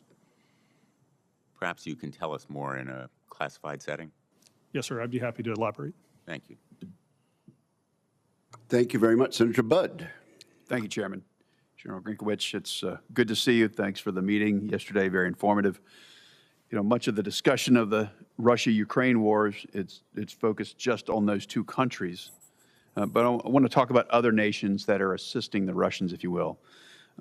Talk about North Korea's role in this conflict and the threat that they pose, and also about the Iranian contribution today and even prior to Operation Epic Fury.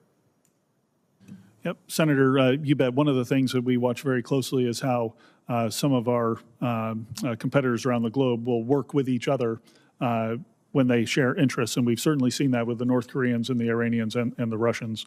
In the North Korean case, as you know, it's been widely reported, there's a number of North Korean troops that have been deployed to the border with Ukraine and have made up some substantial combat power shortfalls that the Russians have had and supplemented them.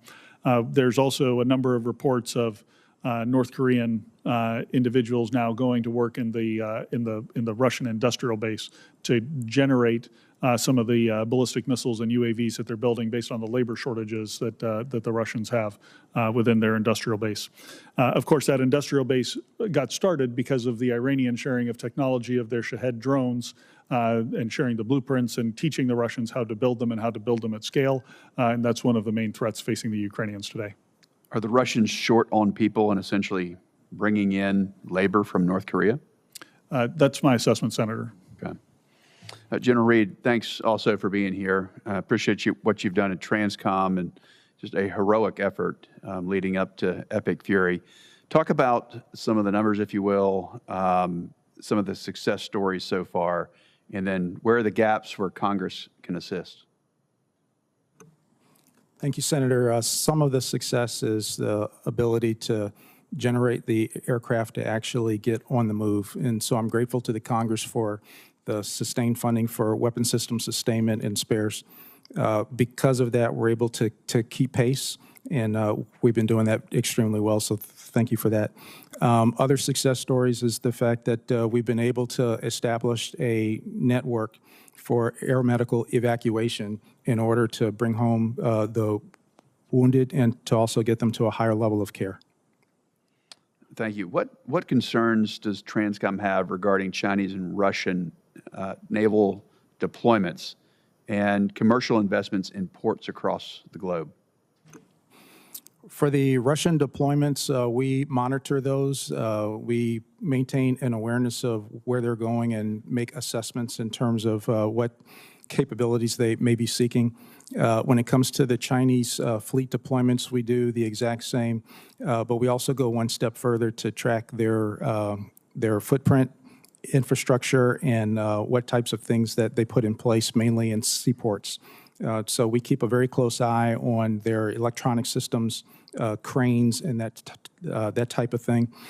We work with port authorities to make sure that we know where those are, and then we operate in ways to circumvent that. So at this point, General Reed, are those adversaries, are they limiting your ability at Transcom to enable logistics around the globe? Currently, they are not. We plan for that. Thank you. General Grynkewich, how is our air domain awareness in the Russia-Ukraine conflict throughout Eucom? Senator, we have a robust set of agreements with allies and partners that we stitch together a very comprehensive air picture. Certainly, it's not perfect, but I'm very confident that we're on the right path to make it better. But we do have very good awareness, particularly in and around Ukraine. I'm concerned about the uncertainty around the purchase of the E-7 Wedgetail. That's affecting our NATO partners who also canceled E-7 orders last November. What's your thoughts on this platform in terms of current and future Eucom needs? Yeah, Senator, I've seen the capabilities of the E-7 in action in previous jobs, particularly for low radar cross-section platforms, things like the UASs. It's an incredibly capable platform for detecting those. They had canceled orders, though. Any concern there? Senator, I am concerned. On the Alliance side, the E-3 fleet is aging. It's about 50% combat effective, as many of the aircraft are in depot. The Alliance does need a replacement aircraft. The E-7 was the plan for a while, but now we're looking at other options based on affordability and who is purchasing the E-7. Depending on where the United States goes, considering the E-7 in the future, it may be back on the table or it may not, but we're looking at it closely. Thank you, Chairman. Thank you very much. Senator Hirono. Thank you, Mr. Chairman. General Grynkewich noted that the Russian people are probably not given accurate information on Russia's war against Ukraine. So I do think that it is very important for the American people to know what is happening with regard to Iran. So before I begin my questions, I'd like to take a moment to highlight for the American people the cost of this president's reckless decision to take our country into war with Iran without congressional authorization. 7 brave U.S. service members have been killed, 150 wounded, 8 severely injured, over $11 billion in the first 6 days, and this is day 13. So we're likely closer to $20 billion already spent on this, what I would consider an illegal war, with no end in sight and no plan for what will come next. Oil prices are going up. As noted, the major beneficiary of this is Russia. And despite how impressive and professional our military is, This is a real war. It is not a game. It is certainly not an excursion. And it is important, even if the president won't, to acknowledge when errors happen. Preliminary findings of the strike on an elementary school in Iran that killed 175 civilians, mostly children, point to U.S. responsibility. But this tragedy didn't happen in a vacuum. Secretary Hicks said in his misguided attempt to focus on lethality, gutted the office that focuses on mitigating civilian casualties, reducing personnel there from 200 people to less than 40. In that kind of an environment, errors can occur, and as noted once again by General Grynkewich, what may have happened in the instance of the killing of all these school children as just a error upon error, a chain of errors, as he put it. So we mourn the deaths of our brave soldiers, but as this war continues, there will be more civilian deaths. There will be more cost to our American families. And I joined all those who pray that this war will end, even if there is really no articulated end in sight. I'd like to start my questions with General Reed. It was nice to meet with you the other day. And Transcom is playing a vital role supporting this war in Iran, even though, as I noted, I totally disagree with the president's decision to launch this war. That said, this war is placing significant demands on our acknowledged aging air mobility and refueling fleets, both of which need to be recapitalized. I'm also concerned this war is going to impact Transcom's ability to support important planned exercises and training in other theaters, particularly in the Indo-Pacific. General Reed, have you had to cancel or scale back any planned Transcom exercises with Indo-PACOM because of this war? Senator, since the start of the war, we have certainly surged to meet the need of CENTCOM. One of the things we've been able to do is to get access to greater numbers of Guard and Reserve to assist with that. In addition, access to Guard and Reserve also helps to preserve our ability to support other combatant commanders as well, to include exercises in the Pacific. And in addition to that, we also work with the Joint Staff to make sure that as the needs arise, that we can meet the needs as best we can while we support the warfight. So you're telling me that as this war against Iran continues, that you are needing to make adjustments with regard to any needs, particularly in Indo-PACOM, because we have a lot of exercises that are really important with our allies in that part of the world. So you are having to make adjustments. Will you commit to informing this committee if Transcom is unable to fully support upcoming exercise in Indo-PACOM or other combatant commands? Yes, Senator.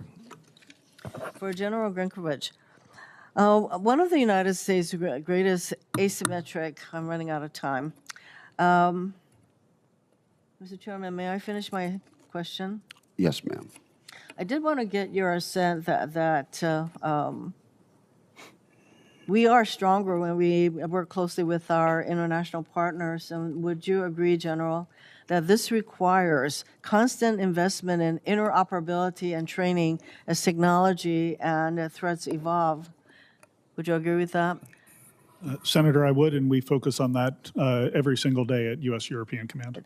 There's a whole series of questions that follows our need to maintain that kind of interoperability, and I will submit those questions as well as others for the record. We'll take another round if necessary, and of course, Thank you, there'll be Mr. a Chairman. classified portion. Senator Slotkin is next. Thank you, Mr. Chairman. Thanks to both of you for being here, and thanks for all you're doing to support the significant effort that's going on in the Middle East. It's hard, as someone who was at the Pentagon and at the CIA, it's hard to miss, I think, two important trends that are happening in this war in the Middle East that are connected, I think, to what you all do. One is just I feel like the conversation on drones has come home to roost. You know, the Pentagon over many administrations, Democrat and Republican, has had this unbelievably glacially slow process of acquisition. And so even though we know that the drones we build are big and expensive and take 2 years to build and they're $30 million and you can buy them off Amazon, we just haven't been able to get them into the doctrine, into the force in a serious way. And now I feel like, unfortunately, we're paying the price for that. This is a different chapter in American warfare with the Shahed drones from Iran killing American forces, hitting U.S. embassies, hitting civilian targets, and I think 11 other countries, evading our air defenses, which are set up for much bigger projectiles. And then we've had, I think, according to press reports, 11 MQ-9s downed in the course of 2 weeks. The Iranians are figuring out how to bleed us with money and with time, to the point where we now have Ukrainian advisors coming from Ukraine to train us, right? Because they're the experts.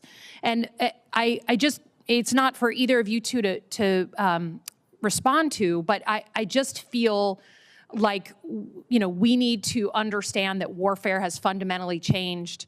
And if Iran is able to hold us at bay and continue that power projection, you know, we keep hearing that the reason why, or one of the reasons why we went to this war is because of Iran's power projection. They're now holding the Persian Gulf at bay. We can't move ships through it. And they're able to use low-cost drones, $20,000 to $50,000 each, to kill U.S. forces. So I hope this is in a moment of inflection for the Pentagon, for all of us, that unless we understand how to more quickly get our acquisition system to be responsive, we're going to continue to lose our soldiers. And I hope that's a major lesson that we're all learning. The second one is the role of Russia and China in supporting Iran. And I know we can't talk about it in an open setting, but there's press reports that the Russians are helping target U.S. ships and aircraft. And I just hope we can all be on the same page. And certainly in Europe, you understand the threat of Russia, that if Russia is helping to kill U.S. forces, we have crossed a Rubicon. We are in another moment, and that we have to take decisive action on that. And instead, we're giving them breaks on oil. They're making a ton of money. And all the weapons and all the systems that we need for this war are what we would have otherwise given Ukraine to defend themselves. So I just hope we're all on the same page on this committee on a bipartisan basis, that the situation with drones in this war and the situation with Russia in helping to potentially kill American forces and target our weapons and our systems, our ships, they are new. And we need to adjust to that new reality. Can you just tell me in my last minute here, General Grynkewich, I'm concerned that we're going to lose a lot of capabilities out of Europe, and then this administration's never going to put them back in. Can you talk about the importance of capability in Europe? Yes, Senator, thanks. I think having capability in Europe ultimately provides options for this administration or any administration in the event of a conflict. And, you know, I would highlight that in my opening statement, I talked about one of the missions of U.S. European Command is to serve as a power projection platform. And so it is having capabilities in Europe, munitions in Europe that allow us to help U.S. Africa Command to target terrorists in Africa, or to help U.S. Central Command as they execute Operation Epic Fury. And so, you know, the distances are shorter, it's less expensive, and it's much easier to project power with our network of bases and allies. I would just say American power is still important, and deterrence is the best option, and the way we do that is with capabilities. If anyone thinks that Vladimir Putin is deterred when we leave Europe, I would love to sell them a bridge. Thanks very much. I yield back. Thank you, Senator Slotkin. Senator Banks. General Grynkewich, we hear a lot from Democrats often about how our European allies don't trust us, they don't like us, President Trump has pushed them away. But could you talk for a minute about what President Trump has taught us in Operation Epic Fury about how to bring our European allies on board? It seems like there's a lot of good news here of our European allies coming to the table to help us out. Yes, Senator, I would tell you that by and large, the vast majority of our European allies, especially at the military level, which is where I engage most often, have been extremely supportive. They've provided access, basing, and overflight that enables General Reed's operations to refuel aircraft coming from the United States, or the great amount of logistics that flow through Europe. It's really been incredible to see. There's certainly some discussions in the press about allies who did not move quick enough, or who did not provide the access that we wanted. But I would tell you that under the tip of that iceberg, there's much more support in Europe for the things that are ongoing in the Middle East right now. What do we make of it? What do we learn from that? Sir, I think that the relationships we have with our European allies matter. I think they admire what the U.S. military is able to do. I think many nations, of course, recognize, as several senators have mentioned, the threat that Iran has played over the years. You know, I reflect on my time in Iraq during the defeat ISIS operations in 2019 to 2020, and our European allies were side by side with us. And the biggest threat to us was not actually ISIS; it was Iranian threat network, backed forces that were in Iraq attacking and killing U.S. and European forces. And so I think on the military level, many of us understand that threat and understand the menace that it poses. Can you give us a quick thumbnail on an update on NATO's strength and what we're seeing from our allies stepping up to the plate to do more? Yes, Senator, you bet.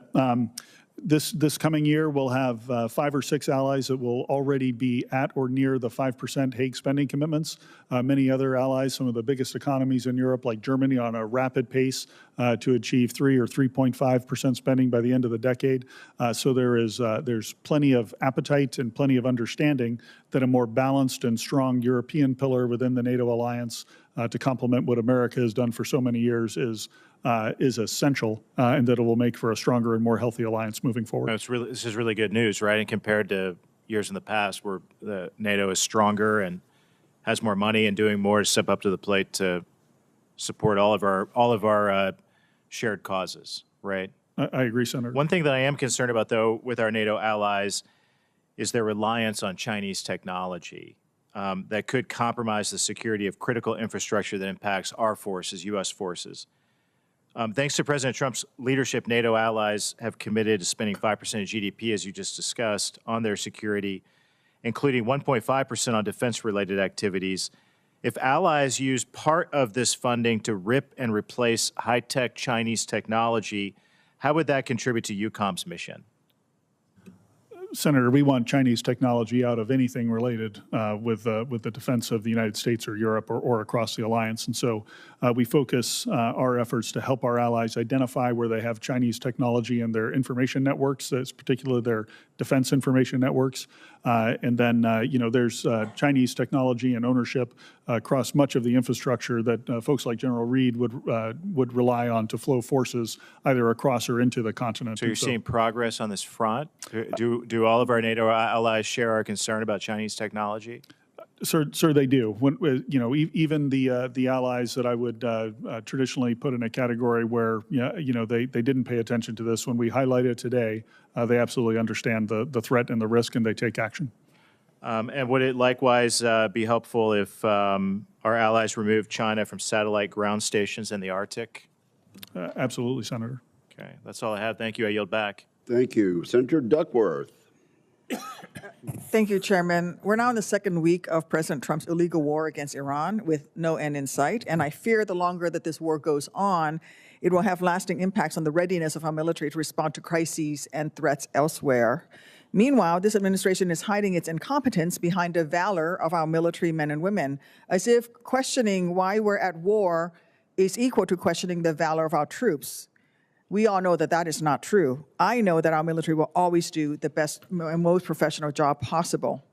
But that means that we here in these chambers, who are the elected representatives of the American people, are beholden to do our job and make sure that this is the right war, one that is worth our troops' sacrifices. And we can't forget that that sacrifice extends to our logisticians and support staff, as we've been tragically reminded by the 6 soldiers of the 103rd Sustainment Command that we lost last week. Any time that we conduct significant military action, especially on this scale, we must understand the demands that it puts on our military. By choosing this illegal war, one that he still cannot justify, Trump has put our service members at risk in completely unnecessary ways. 7 service members have been killed. 7 families had to hear the worst news of their lives.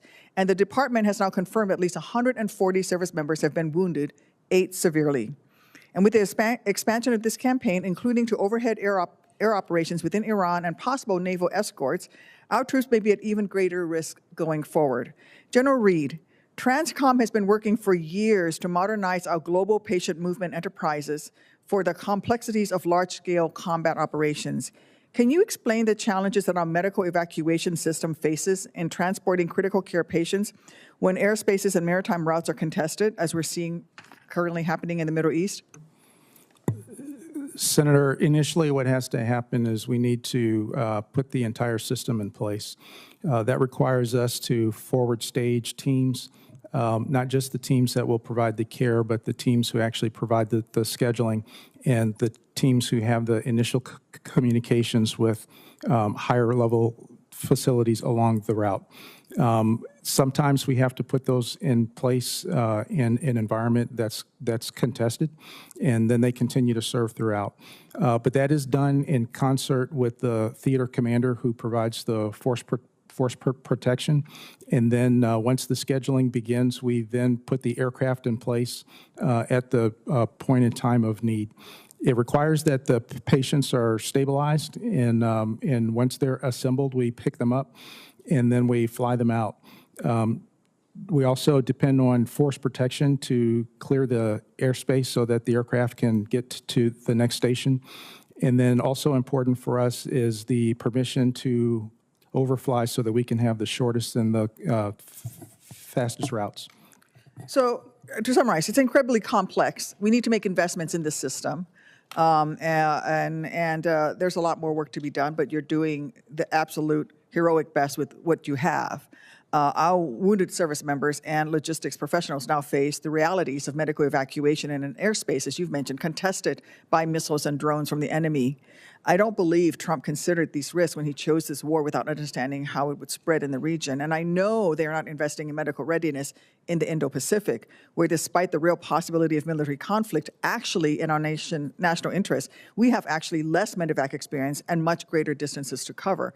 Similarly, is the same situation in Africa.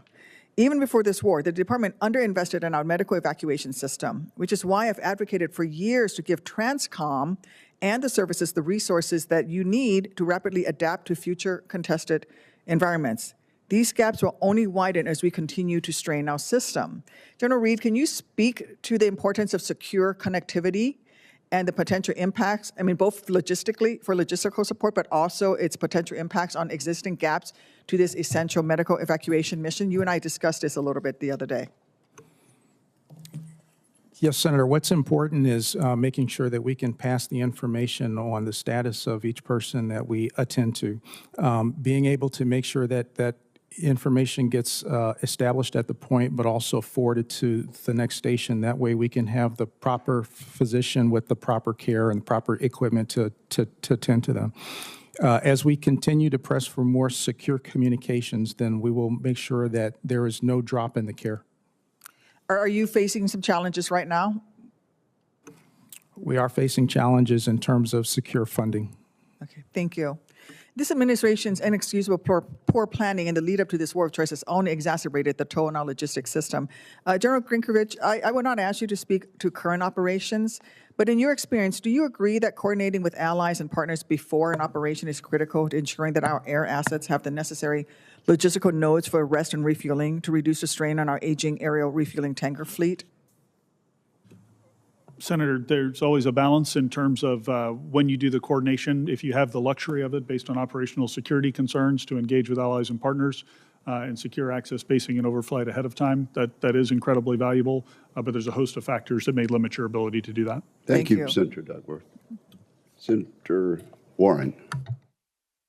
Thank you, Mr. Chairman. So on February 28th, Donald Trump launched his war against Iran. By March 1st, Iranian strikes had hit at least 6 surrounding countries. But all the Trump administration said to Americans in the region was, exercise caution. On March 2nd, the State Department finally told Americans in over a dozen countries to evacuate, but gave no real guidance on how to do that. As thousands of flights were canceled, the State Department initially told Americans to, quote, not rely on the U.S. government for assistance, departure, or evacuation. Let's be clear. The Trump administration chose this war. They planned this war for months, and they made no plans to safeguard hundreds of thousands of Americans in the region. There is no excuse for this. And I just want to draw a comparison here. In 2006, the State Department requested support from DOD just 2 days into the war in Lebanon. Transcom arranged ships, commercial charter, and military flights for nearly 15,000 Americans. So, General Reed, let me ask you, if the Secretary of State and the Secretary of Defense asked Transcom for help to evacuate Americans, would you provide that support? Senator, I would. Thank you. So, General Reed, we're almost 2 weeks into this war. Have Secretary Rubio and State Department made any requests for Transcom to help evacuate Americans out of the Middle East? Senator, on the 28th of February, the Department of State made a request to my department for that, and we have provided some assistance. So you're saying they made that request back on February 28th? Yes, Senator. So when we called them yesterday, they said they had not asked you for assistance. Can you explain why that would be so? Senator, I cannot explain that. I just don't understand this. And you have been helping them all this time? Senator, what we have done is through Central Command have responded to the request for the State Department to provide airlift at locations that they have specified. And how much have you airlifted in this period of time? How many people? Senator, I'll have to get that number Can you for you give for me the a record. rough idea? Senator, it's been in the hundreds. Hundreds, not in the thousands. That's correct. But I will say that as we continue to watch the situation, there have been other flights and other opportunities for American citizens to get out of the way. Some of that has been by ground transportation, and some of it has been by commercial charters by the State Department. Are you saying you're not doing more because you think that Americans who are in the region are currently being adequately served by commercial flights and private vehicles out of the region? Is that what you're saying? Senator, what I'm saying is we have responded to requests for specific tasks in conjunction with the commercial flights and what Transcom is providing. There are a number of ways to get our citizens out of harm's way. Okay, and what I'm trying to understand is why you're not doing more, because I'm hearing from my constituents who are stranded there, who've been stranded there for 2 weeks, and they're asking for help, and they're not getting help from the U.S. government. And you're telling me that you're not helping because you think they've got plenty of other ways to get out of the region?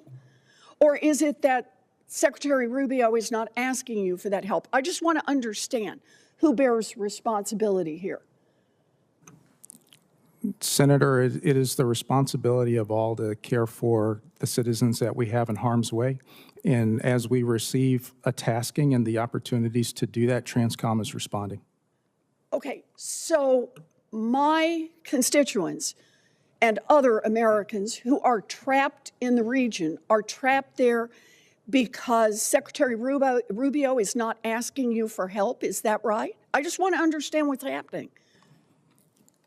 We've been asked for help, and we're available to do that. And so as we are able and the conditions permit, with CENTCOM. We are involved in all the coordination to meet our citizens where we can get to them and then transport them to So you have safety. provided all the help you've been asked for. You just haven't been asked for more help. Is that right? Senator, we have been tasked and we have responded to each of those tasks. Look, I understand military speak here, but I don't understand how it is that we could get 15,000 people evacuated shortly after the war in Lebanon, and now we've still got thousands, tens of thousands of people trapped in the region, and I'm not understanding what your answer is here, and I don't think the American people are either. Thank you, Senator Warren. General Reed, has the State Department contacted you in this regard to ask for help? The State Department has, just as they did in the response to Lebanon as well. During that time, there were provisions to get people out by sea lift and charter, and so the amount of people who left with Transcom help as well as State Department charter. Thank you very much. Senator Peters. Thank you. Thank you, Mr. Chairman. General Reed, as you're fully aware, the Straits of Hormuz is a strategic choke point in the Middle East with nearly 1/5 of the global petroleum and 3.5 trillion cubic feet of liquefied natural gas annually transits the Straits. The Straits closure that we're seeing right now has left about 1,000 vessels stuck in the Persian Gulf. 2 tankers were set ablaze just this morning.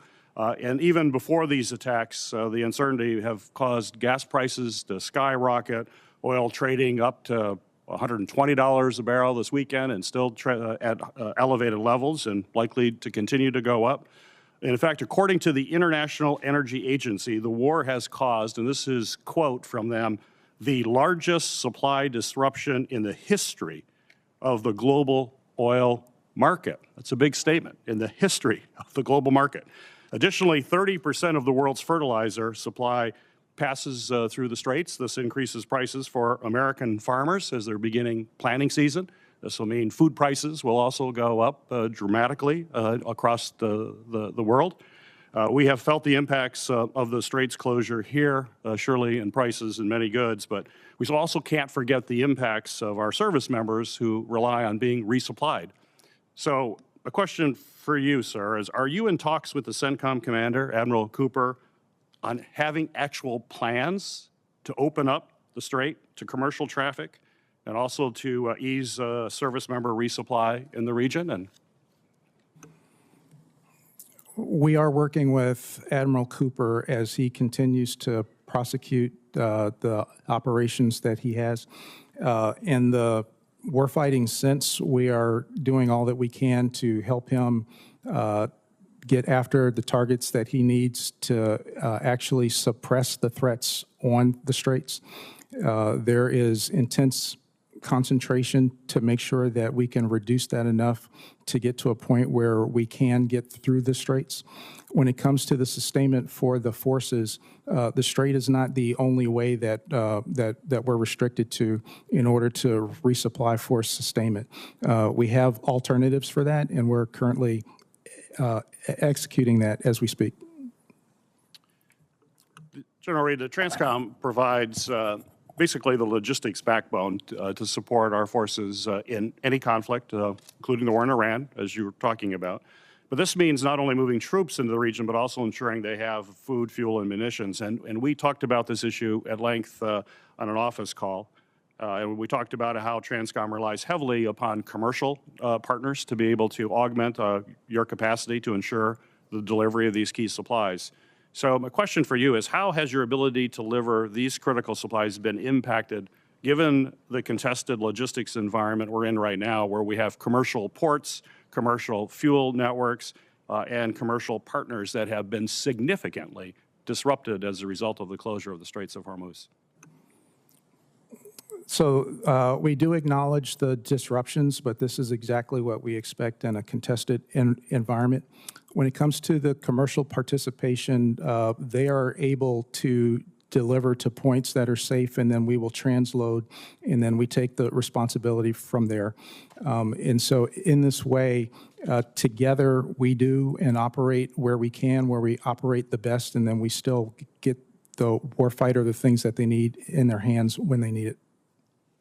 So are you believe you're still able to rely on commercial partners for logistic capabilities, or does this mean we have to shift to more military options where we have greater control and greater security? We can absolutely rely on them. Very good. General Grynkewich, we have seen public reporting on the DoD withdrawing Patriot and THAAD missile defense systems from the Indo-Pacific. These are public reports and repositioning them into the Middle East. These moves, I know, have alarmed our allies, simultaneously weakening our regional deterrence and emboldening our adversaries, including China as well as North Korea. Have you been asked to reposition any of your missile defense systems away from Europe in order to send them to the Middle East? No, sir, I have not. Very good. Thank you, Mr. Chairman. Thank you very much. Senator Rosen. Well, thank you, Chairman Wicker, Ranking Member Reed, for holding this hearing.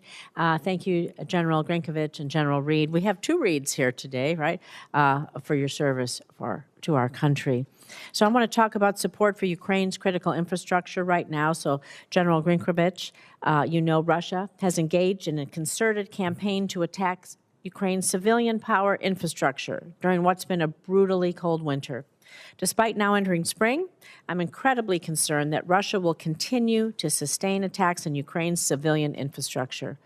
So I know you have thoughts on this based on our recent conversation in Munich. And so can you discuss your views on the threat posed by Russian attacks on Ukraine's infrastructure, and what kind of support has the U.S. government provided Ukraine to support its critical infrastructure? What more should we be doing in this space? Yes, Senator. As you alluded to, there were a number of attacks over the coldest winter in decades in Eastern Europe against the Ukrainian civilian infrastructure. This included their electrical grid. At times during this period, we saw down to just a couple of hours of electricity per day in Kyiv, as an example. And then attacks on the thermo heating plants as well. Cutting heat to large swaths of many of the cities across Ukraine. So, you know, what I would say is I think that these attacks were broadly intended to put pressure on the civilian population to then pressure the government of Ukraine to come to a agreement to end the war. And what I've observed over the course of studying air power in history is that anytime you attack a civilian population, you usually end up finding that it just hardens their resolve. We take this all the way back to the London Blitz in World War II. Right. The Brits just had a stiff upper lip and kept on fighting. And I think that's what we've seen in Ukraine as well. Moving forward, I am watching very carefully to see now that it is warming up. Do the Russians continue these attacks on that civilian electrical and thermal infrastructure, or do they shift to other targets yet? At this point, it's still unclear, but we're watching it closely.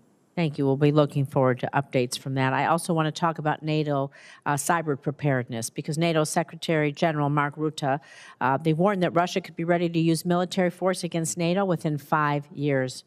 So as you know, Russia's cyber capabilities were core to its invasion and continued war with Ukraine. Russia is demonstrating a growing willingness to employ cyber aggression towards NATO. I'm glad that NATO hosts an annual cyber exercise. Locked Shields, the world's largest multinational cyber defense exercise, has begun to strengthen its cyber capabilities by creating the Integrated Cyber Defense Center, but that's not going to be operational until 2028.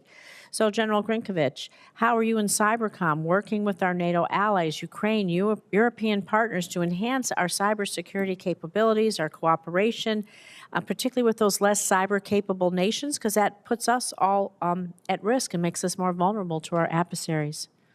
Yeah, Senator, that's a great question, and thanks for asking it. This is one of the areas where the Alliance and I are focused to try to understand how we can bring the cyber capabilities to bear that nations do have. And while there's some countries that don't have a lot of capability in cyber, there are some within the Alliance that do, and some that we wouldn't expect to have. But we're only as strong as our weakest link, right?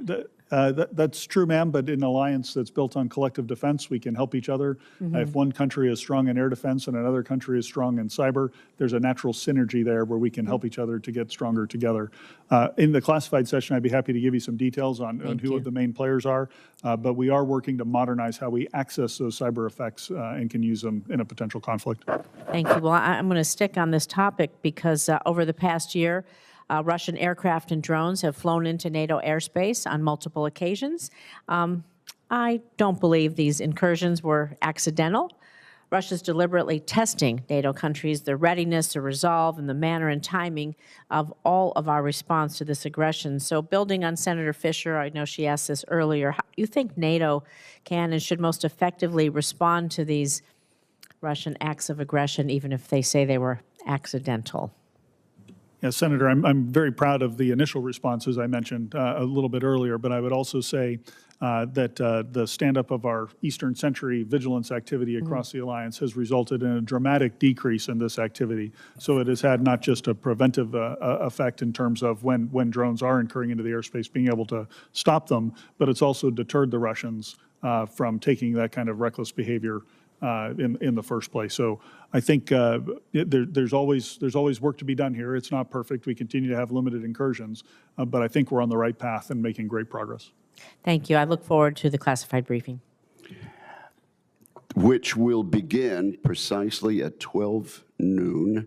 A vote is going on right now. Members are encouraged to go ahead and vote, and we will see you in the SBC precisely at 12 noon.